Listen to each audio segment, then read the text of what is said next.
दोस्तों नमस्कार। एक डर तो है, अमेरिकी राष्ट्रपति राष्ट्र के नाम संदेश में कहेंगे क्या? क्योंकि भारत की सुबह तो अमेरिकी राष्ट्रपति ट्रंप के अपने देशवासियों के नाम संबोधन और उसमें जुड़े हुए ऐलानों से ही होगी। सुबह के 6:30 बजेंगे भारत में और अमेरिका में रात के 9 बजेंगे, तब यह भाषण शुरू होगा। लेकिन जिस ऐलान का डर समूची दुनिया के सामने है वो इस बात को लेकर खौफजदा हैं, क्या अमेरिकी राष्ट्रपति पैदल सेना को ईरान के भीतर घुसने की इजाजत दे सकते हैं, जो इस वक्त हजारों की तादाद में मौजूद है। इसका मतलब है युद्ध व्यापक होगा।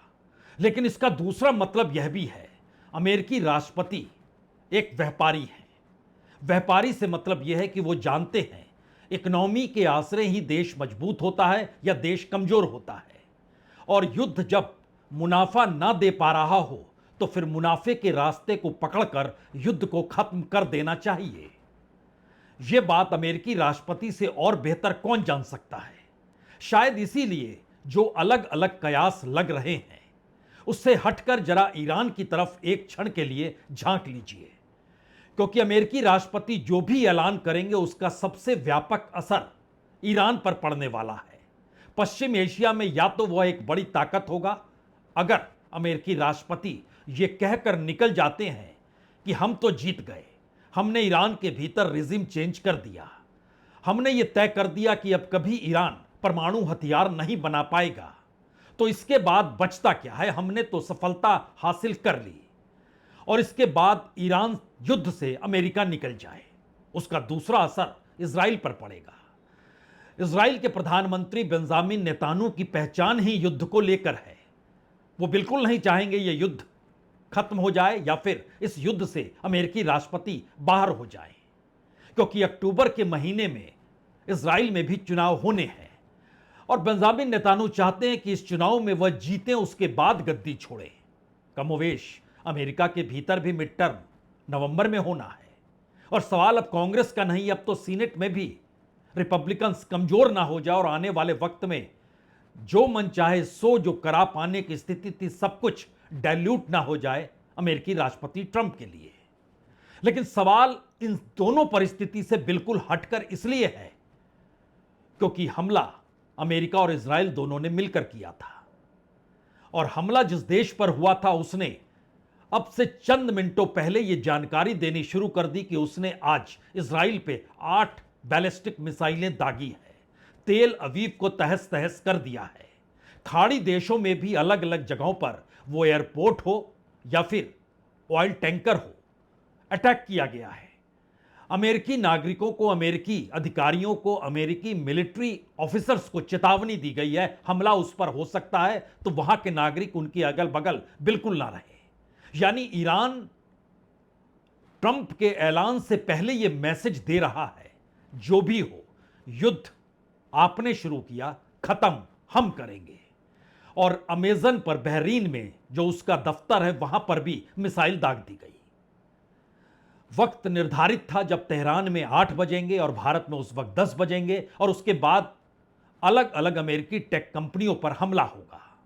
लेकिन बात इस वक्त इस युद्ध को लेकर और अमेरिकी राष्ट्रपति की अपनी राजनीतिक पहचान जहां से शुरू होती है उसको लेकर आज उनके राष्ट्र के नाम संबोधन से पहले समझने की जरूरत है। जब पहली बार ट्रंप राष्ट्रपति बने थे तो उस दौर को याद कीजिए। प्रचार के दौर में भी वो पुतिन के गुण गाया करते थे और यह कहा भी गया था डेमोक्रेट्स की तरफ से कि दरअसल ये रशिया के व्यक्ति हैं। यानी रशिया की नुमाइंदगी या कहें पुतिन की नुमाइंदगी अमेरिकी राष्ट्रपति कर रहे हैं। और जब वो चुनाव जीत गए तो इसके बाद डेमोक्रेट्स ये कहने से चूके नहीं थे कि जितना पैसा उस चुनाव में फूंका गया वो सब रशिया का पैसा था या कहें पुतिन के जरिए दिया गया था। यह बात आई गई हो सकती है, लेकिन अगर उस दौर को याद करते करते ट्रंप के दूसरे टर्म यानी मौजूदा वक्त में जब आप खड़े होंगे और इन दोनों परिस्थितियों के बीच बाइडेन के दौर में जब रूस ने यूक्रेन पर हमला किया था और पूरे नाटो कंट्रीज खड़े हो गए थे और नाटो कंट्रीज ने अमेरिका से गुहार लगाई थी, आप मदद कीजिए, और चूंकि नाटो के सदस्य अमेरिका भी था, तो फिर उसने मदद भी खुलकर यूक्रेन को लेकर की। लेकिन उस वक्त पुतिन ने खुले तौर पर कहा था कि दरअसल नाटो का कोई मतलब है ही नहीं, और नाटो का मतलब कोई नहीं है, तो यह बात वो ट्रंप के दूसरे टर्म में भी उन्हें समझा रहे थे, नाटो का कुछ भी मतलब नहीं है। और नाटो को लग रहा था अगर यूक्रेन रूस ने जीत लिया तो रूस उनके दरवाजे पर खड़ा हो जाएगा, यानी सीमा रेखा नाटो कंट्रीज से मिलेगी, और उसके बाद उनके सामने या तो हमेशा युद्ध की चेतावनी होगी या फिर उनका डिफेंस बजट बहुत बढ़ चुका होगा। इसीलिए डिफेंस बजट को बढ़ाने का पहला प्रस्ताव अमेरिकी राष्ट्रपति ट्रंप ने नाटो कंट्रीज से उस वक्त किया था जब यूक्रेन को लेकर उन्होंने कहा था कि अमेरिका ने बहुत पैसा खर्च कर दिया है और अब आप अपने बजट को कम से कम 1.5 से 2% और बढ़ा दीजिए। कई देशों ने बढ़ाया भी, लेकिन इस युद्ध के वक्त अमेरिकी राष्ट्रपति ने नाटो को कागजी शेर बताया, ठीक वैसे ही जैसे एक वक्त पुतिन नाटो को कागजी शेर बता रहे थे। इस रेफरेंस की जरूरत सिर्फ इसलिए है क्योंकि रूस की भूमिका इस युद्ध में बहुत ही क्रिटिकल रही है। वह चीन की तरह खुलकर ईरान के साथ खड़ा तो नहीं हुआ, लेकिन यह माना गया कि उसने टैक्टिकल मदद ईरान को जरूर की। और यह भी सवाल बड़ा हो गया कि ईरान अगर इस पूरे इलाके में एक ताकतवर देश बन के उभरता है तो उसका लाभ किसे मिलेगा। ब्रिक्स बनाने वालों में रशिया है और ब्रिक्स के सदस्य बनने वालों की आखिरी कतार में ईरान भी है।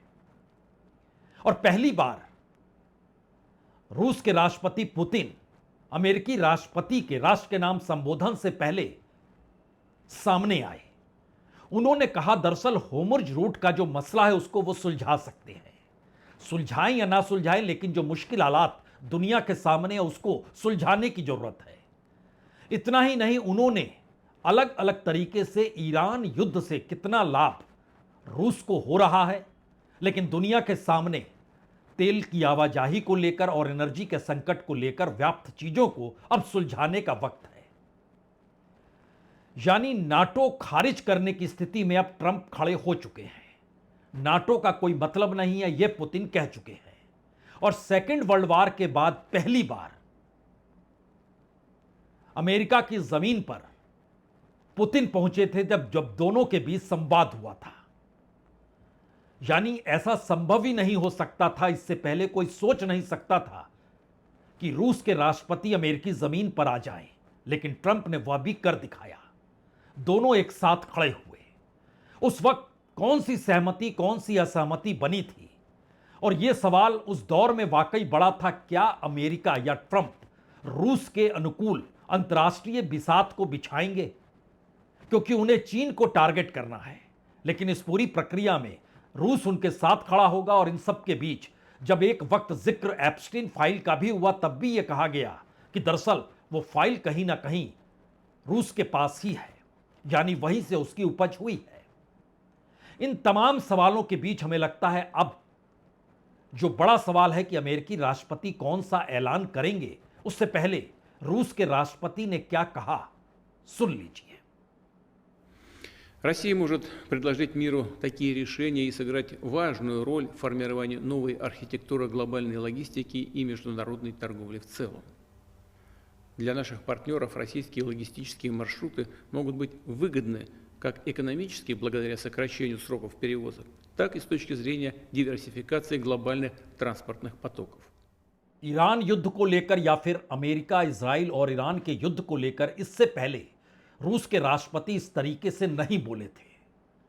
तो क्या यह मैसेज साफ हो चुका है कि राष्ट्र के नाम संदेश में अब अमेरिकी राष्ट्रपति सिर्फ और सिर्फ उस मुनाफे को देख रहे हैं जिस मुनाफे के आसरे दुनिया का बाजार चलता है, और उस बाजार में अब चीन को ज्यादा लाभ ना मिले, रूस को लाभ मिल रहा है, इसका जिक्र खुद पुतिन ने कर दिया। नाटो खत्म हो रहा है, इसका ऐलान एक लिहाज से मार्को रूबियो और खुद राष्ट्रपति ट्रंप ने भी कह दिया कि हम संबंधों को री एग्जामिन करने जा रहे हैं। और इस परिस्थिति के बीच में वह देश जो इजराइल के खिलाफ हैं, वो मध्यस्थता की दिशा में क्यों बढ़े थे? वो पाकिस्तान हो सकता है, तुर्की हो सकता है, मिस्र हो सकता है, मिडिल ईस्ट के देश भी।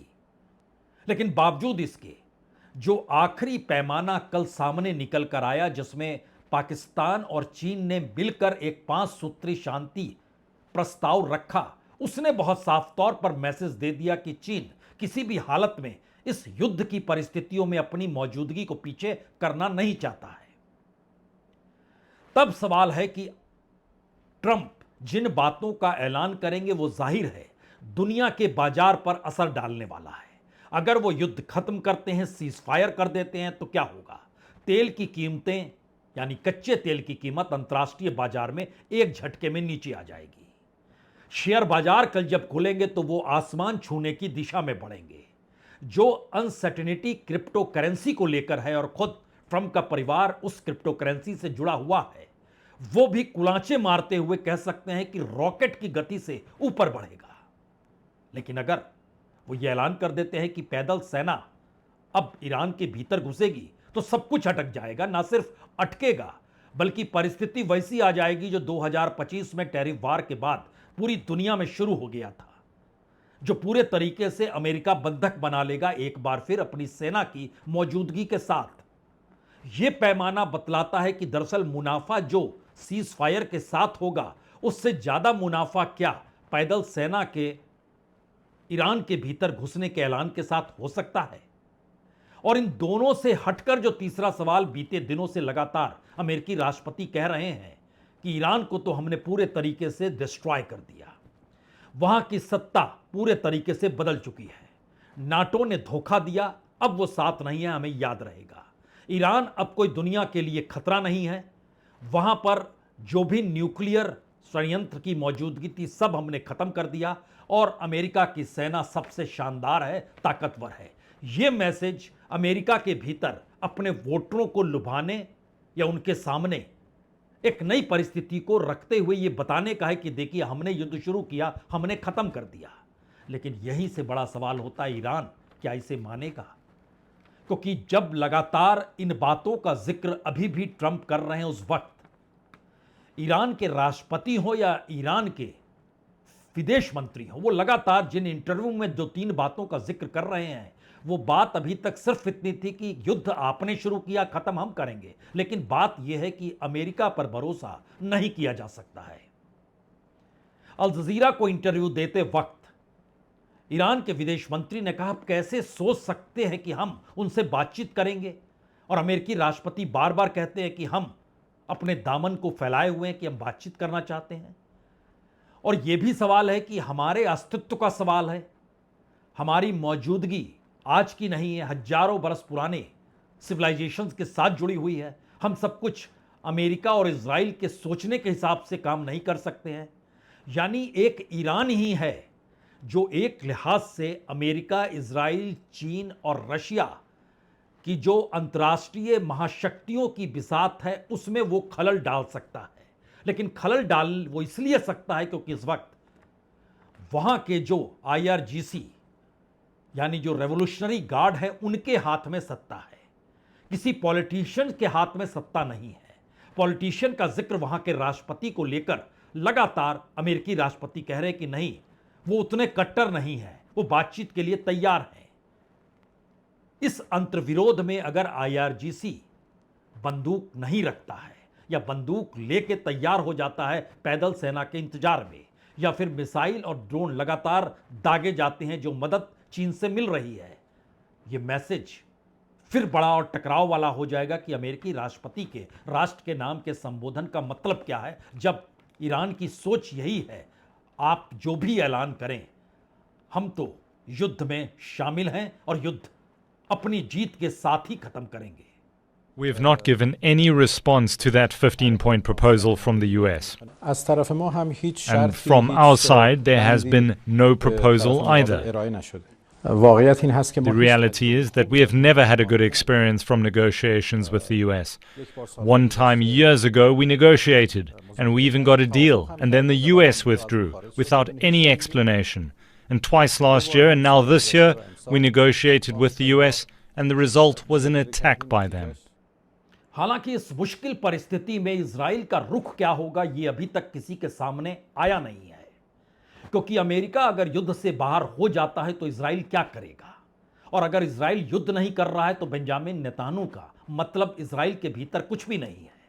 और अब इसका खुला जिक्र एर्दोगन ये कहकर चूक नहीं रहे हैं कि दरअसल जब तक खून बहता रहेगा तब तक इस युद्ध के भीतर बेंजामिन नेतान्याहू की महत्ता है या उनकी राजनीतिक ताकत बरकरार रहेगी, अन्यथा कोई मतलब नहीं है कि उनकी मौजूदगी और उनकी जरूरत इजराइल को उसके बाद हो। Savaşta dökülen her damla kanın Netanyahu'nun siyasi ömrünü uzatacak bir can suyu olacağı unutulmamalıdır.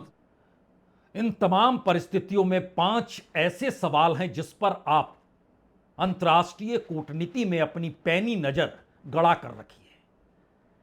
पहला सवाल तो यही है, क्या यह युद्ध अमेरिका ने जो शुरू किया या ट्रंप ने जो शुरू किया वह उस अंतर्राष्ट्रीय मार्केट को लेकर था जिसमें डिफेंस का लाभ अमेरिका को मिल रहा है, वहां पर बड़ी तादाद में हथियार बन रहे हैं, जो हथियार और जो इन्वेस्टमेंट खाड़ी देशों में हो रहा था अब उसमें और तेजी आएगी, यानी पूरा खेल मुनाफे का। और दूसरा सवाल इसलिए खाड़ी देशों से जुड़ा है, उनके पास अब विकल्प क्या बचेगा, क्योंकि यह मानकर चला जा रहा है कि अगर अमेरिका युद्ध से बाहर हो गया और अगर रशिया ने ईरान को समझाना शुरू कर दिया तो फिर उसके बाद सब कुछ पुरानी परिस्थिति में लौट आएगा खाड़ी देशों को लेकर, जहां पर अमेरिकी बेस मौजूद रहेगा। तीसरा सवाल ईरान और इजराइल के उस युद्ध को लेकर है जो टकराव उनमें बरसों बरस से रहा है, और ग्रेट इजराइल का सपना बेंजामिन नेतान्याहू ने इजरायली लोगों को दिया हुआ है, वह एक झटके में खारिज होगा। नई ताकत के तौर पर ईरान की मौजूदगी होगी, और उसके बाद अगला सवाल यह होगा, क्या खाड़ी देशों से ईरान भी अब वसूली शुरू करेगा, या फिर इस आधार पे खाड़ी देशों को और मुश्किल होगी कि अमेरिका और ईरान के टकराव के बीच अब उन्हें दोनों को टैक्स देना पड़ेगा। एक तरफ हुर्मुज का टैक्स है, दूसरी तरफ सुरक्षा का टैक्स है। चौथा सवाल, शायद इस पूरी परिस्थिति में रूस और अमेरिका एक साथ ही खड़े थे। इस बात को हर कोई देख तो रहा था लेकिन कह नहीं पा रहा था, क्योंकि अमेरिका ने इस दौर में जब ईरान की घेराबंदी की तो रूस ने खामोशी बरत ली। लेकिन अगला सवाल यह भी है, जिस वक्त डॉलर को काउंटर करने के लिए ब्रिक्स ने सोचा था कि एक नई करेंसी आएगी तो उस पर सिर्फ एक ब्राजील था, यानी लूला थे, जो अडिग थे कि हां एक अल्टरनेटिव करेंसी लानी चाहिए। भारत ने हाथ पीछे खींचे, रशिया ने पीछे खींचे, और इन सब के बीच जो सैंक्शंस अमेरिका ने रशिया पर लगाए थे इस युद्ध में वह भी सैंक्शंस हटा लिए, यानी लाभालाभ की स्थिति रशिया को दे डाली। रशिया से भारत सैंक्शन के दौर में भी तेल खरीदता रहा, यूरोप को बेचता रहा, रिफाइन करके लाभ लेता रहा, लेकिन नई परिस्थिति में अब उसे किसी को रियायत में तेल बेचने की जरूरत नहीं है। लाभ लगभग 59% बढ़ चुका है रूस का। दरअसल यह युद्ध के उस बाजार का जिक्र है जिसमें ट्रंप और पुतिन हो सकता है आपको एक जगह खड़ी दिखाई दे। और जो पांचवा बड़ा सवाल है वो अमेरिका के भीतर की उस राजनीति का है, उस संकट का है जो ऐतिहासिक तौर पर पहली बार 80-90 लाख लोग सड़क पर यह कहते हुए निकल आए कि किंग नहीं चाहिए, यहां डेमोक्रेसी होनी चाहिए, अपने लिहाज से फैसला लेने वाला नेता नहीं होना चाहिए। और इसके जरिए रिपब्लिकन्स संकट में आ गए। तो अपनी जमीन को दोबारा खड़ा कैसे करें और खास तौर से अपने वोटरों की इकोनॉमी को कैसे ठीक करें, उनको लाभ कैसे दें, यह युद्ध सीजफायर या खत्म तभी होगा जब अमेरिका को बहुत लाभालाभ हो रहा हो, अन्यथा दुनिया एक बार फिर उस युद्ध की बंधक बनेगी जिसकी अगुवाई कोई दूसरा देश नहीं अमेरिका ही कर रहा होगा। इंतजार कीजिए, सुबह 6:30 बजे अमेरिकी राष्ट्रपति का भाषण शुरू होगा। बहुत बहुत शुक्रिया, बहुत बहुत शुक्रिया।